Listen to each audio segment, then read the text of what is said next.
Chapter XX.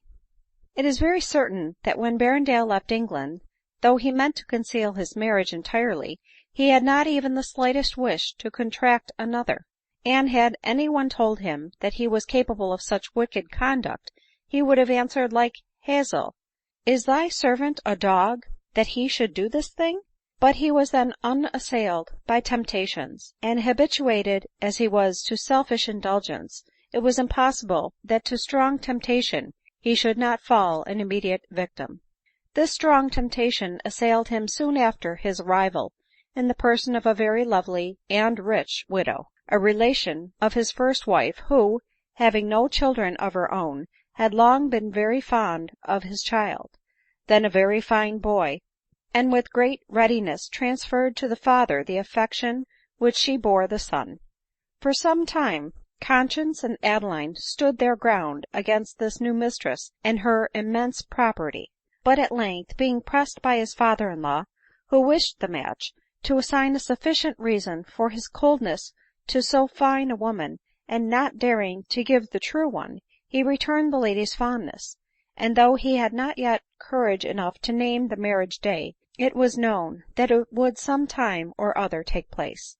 But all his scruples soon yielded to the dominion which the attractions of the lady, who was well versed in the arts of seduction, obtained over his senses, and to the strong power which the sight of the splendor in which she lived acquired over his avarice ; when, just as everything was on the point of being concluded, the poor mulatto, who had found her husband dead, arrived almost broken hearted at the place of Berrendale's abode, and delivered to him letters from Adeline.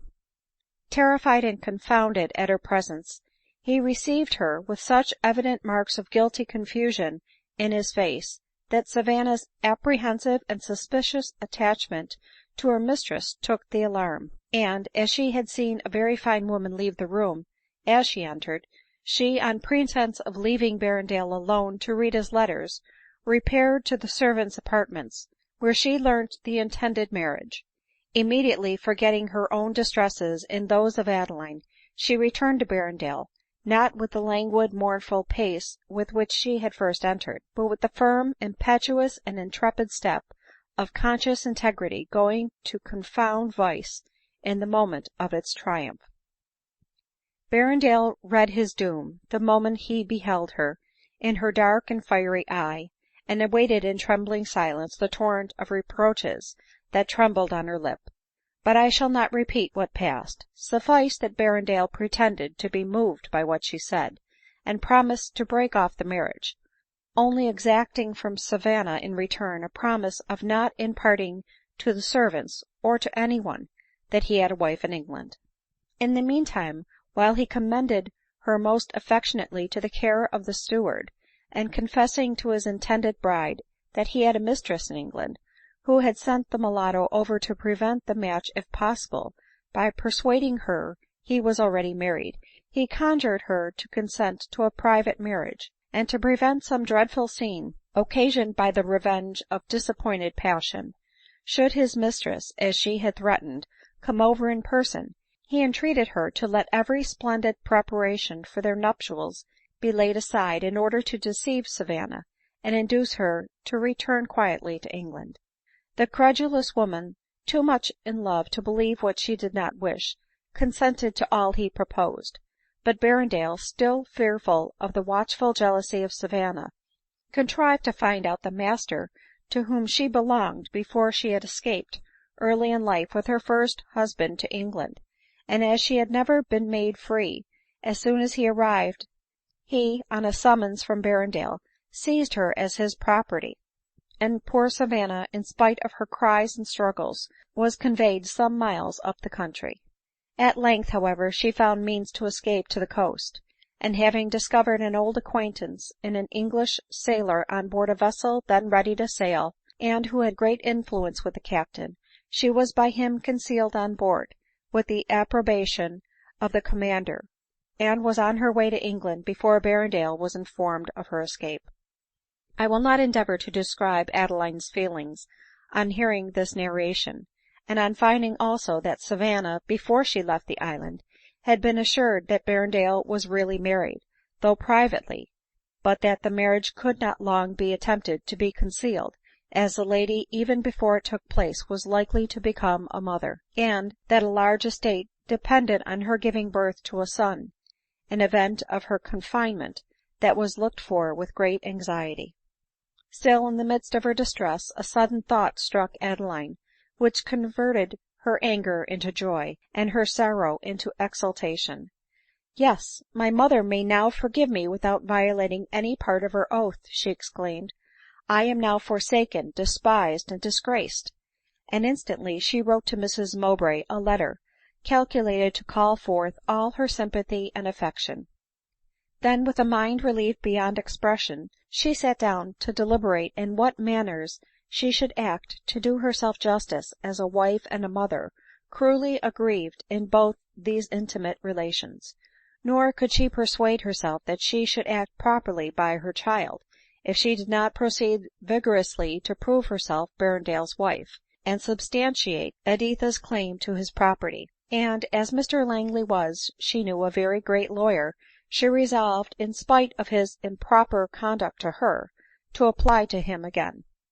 Indeed, she could not divest herself of a wish to let him know that she was become a wife, and no longer liable to be treated with that freedom with which, as a mistress, he had thought himself at liberty to address her. However, she wished that she had not been obliged to go to him alone ; but as the mulatto was in too weak a state of health to allow of her going out, and she could not speak of business like hers before any one else, she was forced to proceed unaccompanied to the Temple, and on the evening of the day after Savanna's return, she, with a beating heart, repaired once more to Mr Langley's chambers. Luckily, however, she met the tawny boy on her way, and took him for her escort. " Tell your master," she said to the servant, " that Mrs Berrendale wishes to speak to him." And in a few minutes she was introduced. " Mrs Berrendale !" cried Langley with a sarcastic smile. " Pray be seated, madam. I hope Mr Berrendale is well." " He is in Jamaica, sir," replied Adeline. " Indeed !" returned Langley. " May I presume so far as to ask whether your visit to me be merely of a professional nature ?"" Certainly, sir," replied Adeline. " Of what other nature should it be ?" Langley replied to this only by a significant smile. At this moment the tawny boy asked leave to walk in the Temple gardens, and Adeline, though reluctantly, granted his request. " Oh, apropos, John," cried Langley to the servant, " let Mrs Montgomery know that her friend, Miss Mowbray — Mrs Berrendale, I mean — is here ; she is walking in the garden." " My friend Mrs Montgomery, sir ? I have no friend of that name." " No, my sweet soul ? You may not know her by that name ; but names change, you know. You, for instance, are Mrs Berrendale now ; but when I see you again, you may be Mrs somebody else." " Never, sir !" cried Adeline indignantly ;" but though I do not exactly understand your meaning, I feel as if you meant to insult me, and therefore "" Oh no ! Sit down again, my angel. You are mistaken, and so apt to fly off in a tangent. But — so — that wonderfully handsome man Berrendale is off, eh ? Your friend and mine, eh, pretty one ? If, sir, Mr Berrendale ever considered you as his friend, it is very strange that you should presume to insult his wife." " Madam," replied Langley with a most provoking sneer, " Mr Berrendale's wife shall always be treated by me with proper respect." " Gracious heaven !" cried Adeline, clasping her hands and looking upwards with tearful eyes, " when shall my persecutions cease ? and how much greater must my offences be than even my remorse paints them, when their consequences still torment me so long after the crime which occasioned them has ceased to exist ! But it is thy will, and I will submit even to indignity with patience." There was a touching solemnity in this appeal to heaven, an expression of truth which it was so impossible for art to imitate, that Langley felt in a moment the injustice of what he had been guilty, and an apology was on his lips, when the door opened, and a lady, rouged like a French countess of the ancient regime, her hair covered with a profusion of brown powder, and dressed in the height of the fashion, ambled into the room, and saying, How do you do, Miss Mowbray?" threw herself carelessly on the sofa, to the astonishment of Adeline, who did not recollect her, and to the confusion of Langley, who now, impressed with involuntary respect for Adeline, repented of having exposed her to the scene that awaited her. But to prevent it was impossible. He was formed to be the slave of woman, and had not courage to protect another from the insolence to which he had tamely yielded himself. Adeline at first did not answer this so distant acquaintance of hers, but in looking at her more attentively, she exclaimed, " What do I see? Is it possible that this can be Mary Warner?" " Yes it is, my dear, indeed," replied she with a loud laugh, " Mary Warner, alias Mrs Montgomery, as you know, are Miss Mowbray, alias Mrs Berrendale." Adeline, incapable of speaking, only gazed at her in silence, but with a countenance more in sorrow than in anger. " But come, sit down, my dear," cried Mary, " no ceremony, you know, among friends and equals, you know, and you and I have been mighty familiar, you know, before now. The last time we met you called me woman, you know." " Yes, woman, says you, and I have not forgotten it, I assure you," she added with a sort of loud hysterical laugh, and a look of the most determined malice.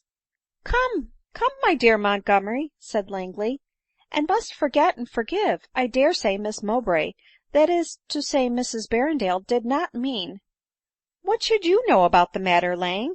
replied Mary. " I wish you would mind your own business, and let me talk to my dumb friend here. Well, I suppose you are quite surprised to see how smart I am, seeing as how I once overheard you say to Glenthingamy, how very plain Mary is, though to be sure it was never a barrel the better herring, and 'twas the kettle in my mind calling the pot, Lang?" Here was the clue to the inveterate dislike which the unhappy girl had conceived against Adeline. So true is it, that little wounds inflicted on the self-love are never forgotten or forgiven, and that it is safer to censure the morals of acquaintances than to ridicule them on their dress, or laugh at a defect in their person. Adeline, indeed, did not mean that her observation should be overheard by the object of it. Still she was hated ; but many persons make mortifying remarks purposely, and yet wonder that they have enemies. Motionless and almost lifeless, Adeline continued to stand and to listen, and Mary went on, " Well, but I thank you for one thing, you taught me that marriage was all nonsense, you know, and so thought I, Miss Mowbray is a learned lady, she must know best, and so I followed your example. That's all, you know." This dreadful information roused the feelings of Adeline even to frenzy, and with a shriek of anguish she seized her hand, and conjured her by all her hopes of mercy to retract what she had said, and not to let her depart with the horrible consciousness of having been the means of plunging a fellow being into the vice and ignominy. A loud unfeeling laugh, and an exclamation of "the woman is mad," was all the answer to this. " This, then, is the completion of my sufferings," cried Adeline. " This only was wanted to complete the misery of my remorse." " Good God ! this is too much," exclaimed Langley. " Mary, you know very well that "" Hold your tongue, Lang ; you know nothing about the matter. It is all nothing, but that Miss Mowbray, like a lawyer, can change sides, you see, and attack one day what she defended the day before, you know, and she have made you believe that she think now being kept a shameful thing." " I do believe so," hastily replied Adeline ;" and if it be true that my sentiments and my example led you to adopt your present guilty mode of life, oh, save me from the pangs of remorse which I now feel, by letting my present example recall you from the paths of error to those of virtue." " Well pleaded," cried the cold hearted Mary. " Lang, you could not have done so well." " Not up to that." " Mrs Montgomery," said Langley with great severity, " if you cannot treat Mrs Berrendale with more propriety and respect, I must beg you to leave the room. She has come to speak to me on business, and "" I shan't stir, for all that ; and mark me, Lang, If you turn me out of the room, you know, curse me if ever I enter it again. But your little boy may want you. You have left him now some time." " Aye, that may be true, to be sure, poor little dear. Have you any family, Miss Mowbray ?" when, without waiting for an answer, she added, " My little boy have got the small pox very bad, and has been likely to die from convulsion fits, you know. Poor dear, I had been nursing it so long, that I could not bear the stench of the room, and so I was glad, you know, to come and get a little fresh air in the gardens." At this speech Adeline's fortitude entirely gave way.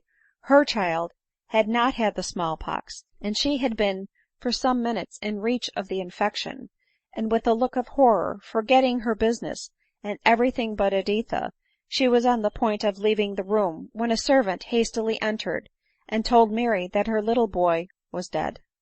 At hearing this, even her cold heart was moved, and, throwing herself back on the sofa, she fell into a strong hysteric ; while Adeline, losing all remembrance of her insolence in her distress, flew to her assistance, and, in pity for a mother weeping the loss of her infant, forgot for a moment that she was endangering the life of her own child. Mr Langley, meantime, though grieved for the death of the infant, was alive to the generous forgiving disposition which Adeline evinced, and could not help exclaiming, " Oh, Mrs Berrendale, forgive us, we deserved not such kindness at your hands." And Adeline, wanting to loosen the tight stays of Mary, and not choosing to undress her before such a witness, coldly begged him to withdraw, advising him at the same time to go and see whether the child was really dead, as it might possibly only appear so. Revived by this possibility, Mr Langley left Mary to the care of Adeline, and left the room. But whether it was that Mary had a mind to impress her lover and the father of her child with an idea of her sensibility, or whether she had overheard Adeline's supposition, certain it is, that as soon as Langley went away and Adeline began to unlace her stays, she hastily recovered, and declared her stays should remain as they were ; but still exclaiming about her poor dear Benny, she kept her arms closely clasped around Adeline's waist, and reposed her head to her bosom. Adeline's fears and pity for her being thus allayed, she began to have leisure to feel and fear for herself, and the idea, by being in such close contact with Mary, she was imbibing so much of the disease as must inevitably communicate it to Editha, recurred so forcibly to her mind, that, begging for God's sake she would loose her hold, she endeavored to break from the arms of her tormentor. But in vain. As soon as Mary saw that Adeline wished to leave her, she was the more eager to hold her fast, and protesting she should die if she had the barbarity to leave her alone, she only hugged her the closer. " Well, then, I'll try to stay till Mr Langley returns," cried Adeline. But some minutes elapsed, and Mr Langley did not return ; and then Adeline, recollecting that when he did return he would come fresh fraught with the pestilence from the dead body of his infant, could no longer master her feelings, but screaming wildly, " I shall be the death of my child ! For God's sake let me go !" she struggled with the determined Mary. " You will drive me mad if you detain me," cried Adeline. " You will drive me mad if you go," replied Mary, giving way to a violent hysterical scream, while with successful strength she parried all Adeline's endeavors to break from her. But what can resist the strength of frenzy and despair? Adeline, at length worked up to madness by the fatal control exercised over her by one great effort, threw the sobbing Mary from her, and, darting down stairs with the rapidity of frenzy, nearly knocked down Mr Langley in her passage, who was coming to announce the restoration of the little boy. She soon reached Fleet Street, and was on her road home before Langley and Mary had recovered their consternation. But she suddenly recollected that homewards she must not proceed, that she carried death about her ; and, wholly bewildered by this insupportable idea, she ran along the Strand, muttering the incoherencies of frenzy as she went, till she was intercepted in her passage by some young men of ton, who had been dining together, and, being half intoxicated, were on their way to the theatre. Two of these gentlemen, with extended arms, prevented her further progress. " Where are you going, my pretty girl ?" cried one. In this hurry shall I see you home? Hey!" "Home!" replied Adeline, "name it not! My child, my child, thy mother has destroyed thee." "So!" cried another, "an actress, by all that's tragical!" "Unhand me!" exclaimed Adeline wildly. "Do you not know, poor babe, that I carry death and pollution about with me?" "The devil you do!" returned the gentleman; "then the sooner you take yourself off the better." "I believe the poor soul is mad," said a third, making way for Adeline to pass. "But," cried the first who spoke, catching hold of her, "if so, there is method and meaning in her madness ; for she called Jaby here a poor babe, and we all know he is little better." By this time Adeline was in a state of complete frenzy, and was again darting down the street in spite of the gentleman's efforts to hold her, when another gentleman, whom curiosity had induced to stop and listen to what passed, suddenly seized hold of her arm, and exclaimed, "Good heavens! What can this mean? It can be no other than Miss Mowbray?" At the sound of her own name Adeline started, but in a moment her senses were quite lost again, and the gentleman, who was no other than Colonel Mordaunt, being fully aware of her situation, after reproving the young men for sporting with distress so apparent, called a coach which happened to be passing, and desired to know whither he should have the honor of conducting her. But she was too lost to be able to answer the question. He therefore, lifting her into the coach, desired the man to drive towards Dover street, and when there, he ordered him to drive to Margaret street, Oxford street; when, not being able to obtain one coherent word from Adeline, and nothing but expressions of agony, terror, and self-condemnation, he desired him to stop at such a house, and conducting Adeline up stairs, desired the first assistance to be procured immediately. It was not to his own lodgings that Colonel Mordaunt had conducted Adeline, but to the house of a convenient friend of his, who, though not generally known as such, and bearing a tolerably good character in the world, was very kind to the tender distresses of her new friends, and had no objection to assist the meetings of two fond lovers. It is to be supposed then that she was surprised at seeing Colonel Mordaunt with a companion, who was an object of pity and horror rather than of love, but she did not humanity; and when the Colonel recommended Adeline to her tenderest care, she with great readiness ordered a bed to be prepared, and assisted in prevailing on Adeline to lie down on it.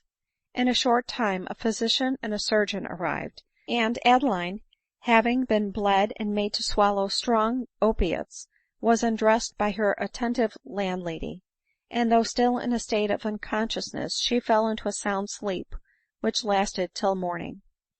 But Colonel Mordaunt passed a sleepless night. The sight of Adeline, even frantic and wretched as she appeared, had revived the passion which he had conceived for her; and if on her awakening the next morning she should appear perfectly rational, and her frenzy merely the result of some great fright which she had received, he resolved to renew his addresses, and take advantage of the opportunity now offered him, while she was as it were in his power. But to return to the Temple. Soon after Mr Langley had entered his own room, and while Mary and he were commenting on the frantic behavior of Adeline, the tawny boy came back from his walk, and heard with marks of emotion, apparently beyond his age, for though near 12 he did not look above 8 years old, of the sudden and frantic disappearance of Adeline. "Oh, my dear friend," cried he, "if you are not gone home, you will break my poor mother's heart." "And who is your mother?" "Her name is Savanna, and she lives with Mrs Berrendale." "Mrs Berrendale!" cried Mary. "Miss Mowbray, you mean?" "No, I do not. Her name was Mowbray, but it is now Berrendale." "What! Is she really married?" asked Langley. "Yes, to be sure." "But how do you know that she is?" "Oh, because I went to church with them, and my mother cooked the wedding dinner, and I ate plum pudding and drank punch, and we were very merry, only my mother cried because my father could not come." "Very circumstantial evidence indeed," cried Langley, "and I am very sorry that I did not know so much before. So you and your mother love this extraordinary fine woman, Mrs Berrendale, eh?" "Love her, to be sure! We should be very wicked if we did not." "Did you never hear the story of the pine apple?" said the tawny boy. "Not I. What was it?" And the tawny boy, delighted to tell the story, with sparkling eyes sat down to relate it. You must know Mr Glenmurray longed for a pine apple." " Mrs Glenmurray you mean," said Mary laughing immoderately. " I know what I say," replied the tawny boy angrily. " And so Miss Adeline, as she was then called, went out to buy one. Well, and so she met my poor father going to prison, and I was crying after her, and so —" Here he paused, and bursting into tears, exclaimed, " And perhaps she is crying herself now, and I must go and see for her directly." " Do so, my fine fellow," cried Langley. " You had better go home, tell your mother what has passed, and tomorrow," accompanying him down stairs, and speaking in a low voice, " I will either write a note of apology, or call on Mrs Berrendale myself." The tawny boy instantly set off, running as fast as he could, telling Langley first, that if any harm had happened to his friend, both he and his mother should lie down and die. And this further proof of Adeline's merit did not tend to calm Langley's remorse for having exposed her to the various distresses which she had undergone at his chambers. CHAPTER XXI. Recording by Pam Moscato.